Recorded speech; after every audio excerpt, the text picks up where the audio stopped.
This video will clearly explain Shor's algorithm, a breakthrough in quantum computing. Shor's algorithm matters because modern security, like RSA and Diffie-Hellman, depends on the difficulty of factoring large numbers. While classical computers take exponential time, quantum computers can factor numbers in polynomial time.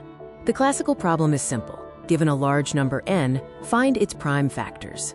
Factoring 15 is easy, but factoring a 2048-bit RSA number is computationally infeasible with classical methods. No efficient classical algorithm exists. Shor's algorithm is a quantum algorithm invented by Peter Shor in 1994. It efficiently factors large integers using quantum parallelism and interference. It was the first algorithm to demonstrate a quantum advantage over classical computing. The core insight is that factoring large numbers is equivalent to finding a hidden period in a function. This factorization problem is transformed into a period-finding problem, which is then solved efficiently using the Quantum Fourier Transform. We use the function f of x equals a to the power of x mod n. We look for the smallest period r, such that a to the power of r is congruent to 1 mod n. If r is even, this period helps us compute the factors of n. Consider factoring n equals 15. If we choose a equals 2, we calculate the powers of 2 mod 15. Since 2 to the power of 4 mod 15 equals 1, the period r is 4. Using this period, we find the factors 3 and 5.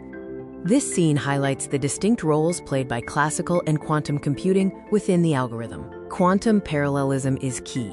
Due to superposition, all values of x are evaluated simultaneously, computing a to the power of x mod n all at once. The Quantum Fourier Transform, or QFT, converts the periodic patterns into measurable peaks.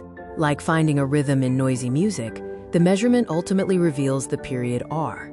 This chart illustrates the comprehensive workflow of Shor's algorithm. The time complexity advantage is massive. Classical algorithms take exponential time, while Shor's algorithm takes polynomial time. This means large RSA keys become theoretically breakable. Shor's algorithm theoretically breaks systems like RSA, ECC, and Diffie-Hellman. This profound impact accelerates the global push toward developing post-quantum cryptography. In reality, current limitations mean we need thousands of error-corrected qubits. Today's quantum computers are noisy, and the algorithm has only been demonstrated for small numbers like 15 and 21.